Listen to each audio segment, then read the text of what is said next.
Good morning, ma'am. Good morning, classmates. Our report is all about learning styles and multiple intelligences.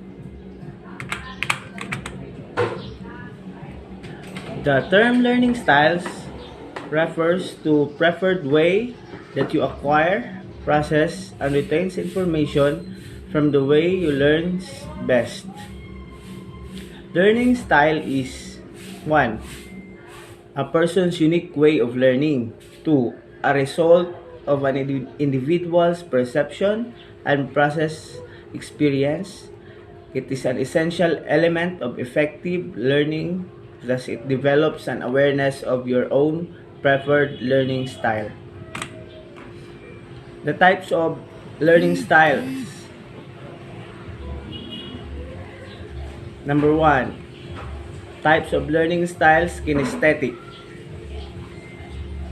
He or she learns best by doing things, learns well from doing experiments or planting the talks he or she will later have performed in the testing situation. 2. Types of learning styles, auditory. He or she learns best by hearing information, prefers to listen to lectures before reading out loud the text passages is prepared. The two types of learning styles is kinesthetic and auditory. The kinesthetic is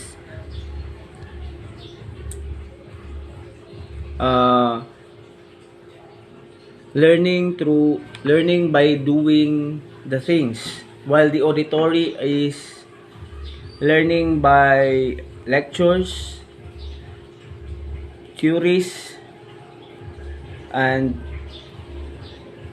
readings of the different books. That's all. Thank you. So now we will proceed to multiple intelligences theory. So according to psychologist Howard Gardner, developed this theory in 1983. He claimed that people have 8 independent ways of processing information, which are: number 1, the multiple intelligences or verbal linguistic intelligences, meaning well-developed verbal skills and sensitivity to the sounds, meaning rhythms of words.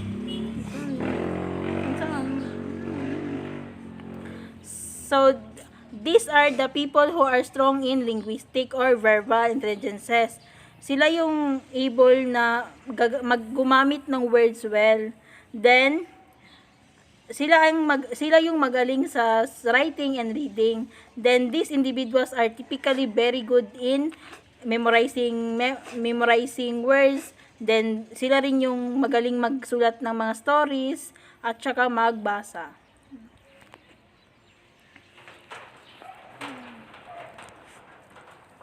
The second is multiple intelligence, logical, mathematical intelligence, meaning ability to think conceptually and abstractly and capacity to discern logical and numerical patterns. For example, people with logical mathematical intelligence are good at scientific investigation and identifying relationship between different things. Third, multiple intelligence, spatial visual intelligence, meaning capacity to think images and pictures to visualize accurately and abstractly. Makikita mo na, ma-visualize mo na kung ano yung ipinapahiwatig nila sa mga images na ipinapakita nila. Fourth, multiple intelligence, bodily kinesthetic intelligence, meaning ability to control one body movements and to handle objects skillfully. So, for example, dito, may ability ka na kaya mong i-control yung sarili mo para may handle mo yung ability na kaya mo.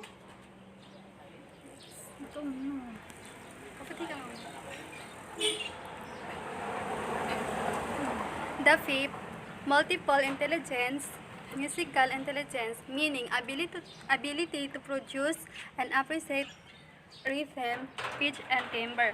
So people with musical intelligence are able to recognize and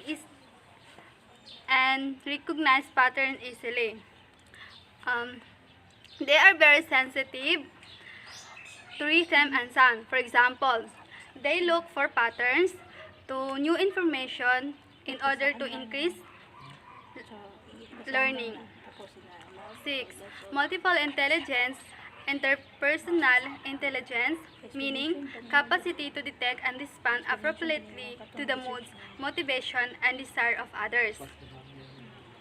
So, interpersonal intelligence refers to our ability to understand and relate to other people.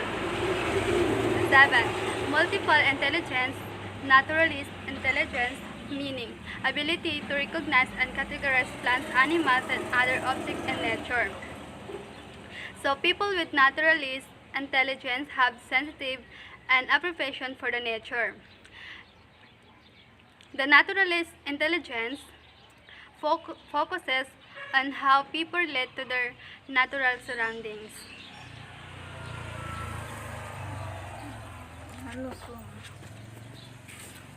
Brave. Ay, pakita mo na. Nakita, number 8 man. So, number 8.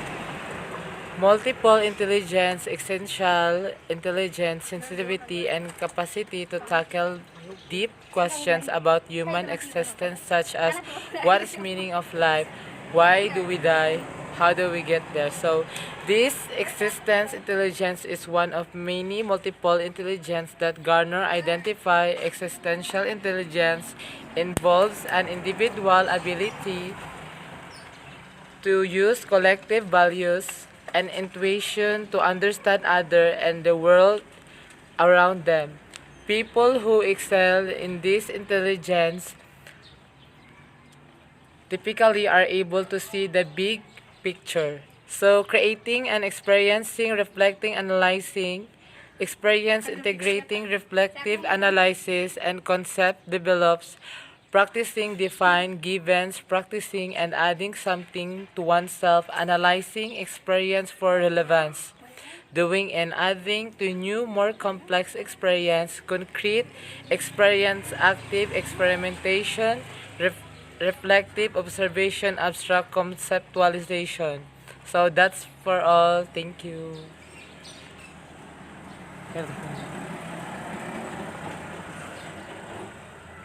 Hala ka.